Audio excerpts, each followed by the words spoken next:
The story begins with Rick Carver, a cold and calculating real estate broker, being questioned by police after a man named Mr. Caldwell takes his own life.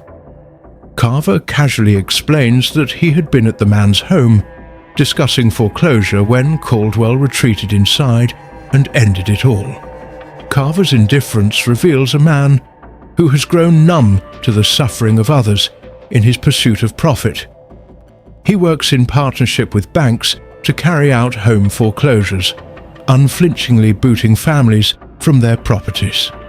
Meanwhile, Dennis Nash, a hard-working construction worker and single father, struggles to keep his home. Dennis is drowning in debt and owes almost $80,000 on his mortgage. After attending a court hearing with his son Connor, where he pleads for more time, the judge only grants a 30-day appeal period. Despite the ruling, the bank can still take action to sell his home. Dennis's hopes of saving his house grow slimmer. The next day, Dennis faces eviction. Rick Carver arrives with the sheriff's deputies to enforce the foreclosure. He offers Dennis $3,500 for a voluntary move-out, but Dennis, desperate to avoid losing his home, refuses. Tensions escalate as Dennis's mother, Lynn, insists they aren't leaving. The officers threaten arrest, but eventually Dennis and his family pack up their belongings and leave their home. That night, Dennis is desperate to find work. He calls countless people but receives no offers. He fears he's run out of options. As they settle into a cheap motel, Dennis continues to search for work. His frustration mounts as he tries to keep his family afloat. The next day, Dennis encounters Carver again, this time as part of the eviction process at a nearby property. Dennis is asked to help clean a foreclosed house filled with sewage and debris. Desperate, Dennis agrees to take the job and works hard to clean up the mess, convincing a few others to help. Carver is impressed by Dennis's work ethic and offers him a job. Dennis accepts, but as he works for Carver, he's exposed to the shady side of the business. Carver shows him a luxurious home where they evict a man, Frank Green, for illegally siphoning utilities.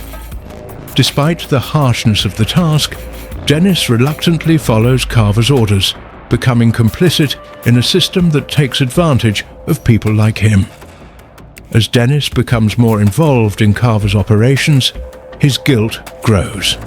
He participates in illegal schemes including evictions, stealing appliances from foreclosed homes, and falsifying claims to pocket insurance money.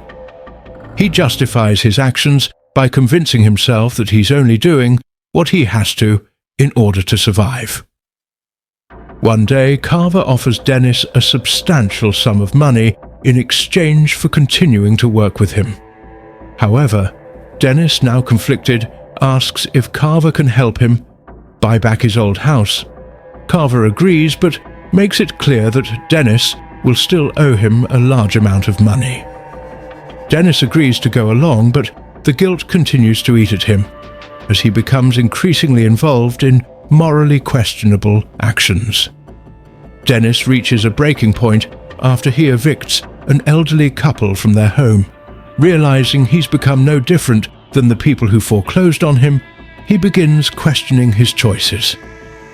The final straw comes when Carver forces him to spy on a rival broker, Ortiz, and sabotage his business. Dennis reluctantly agrees, but his internal conflict only deepens. On his son's birthday, Dennis's guilt reaches its peak after a confrontation with a man he once evicted. The encounter, which turns violent, leaves Dennis ashamed and distant from his family. Eventually, Dennis is invited to a lavish party thrown by Carver, celebrating his success. Surrounded by luxury and excess, Dennis realizes the high price he's paid for wealth. But his guilt doesn't fade. Desperate to buy back his old home, he impulsively purchases a new, expensive mansion.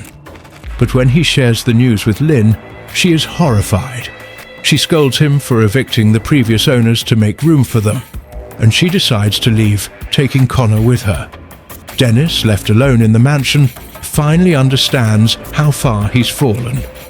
Carver later presents Dennis with a forged legal motion to submit in court. The document, if filed, will destroy Frank Green's case and leave him homeless. Despite his better judgment, Dennis submits it, feeling trapped by his obligations to Carver.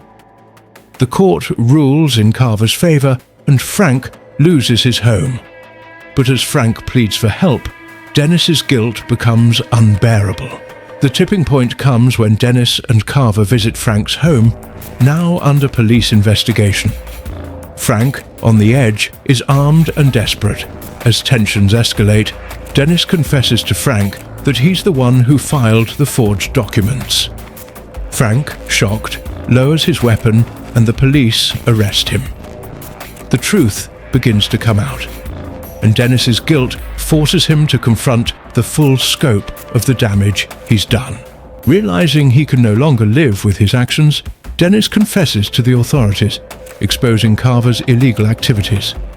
Rick, realizing he's been betrayed, watches as his operation unravels. Dennis faces the consequences of his actions, but in a small act of redemption, he helps Frank's family get justice. Dennis, despite losing everything, finds a small sense of redemption in the truth. The story ends with a poignant reminder of the cost of greed and the harsh realities of the housing crisis. Though Dennis has lost his family and his home, his honesty offers a glimmer of hope for those affected by the system he helped perpetuate. Dennis's actions bring justice, but at a personal cost, showing that redemption is possible even through the hardest of paths. If you like recap movies, so subscribe now for more interesting movies.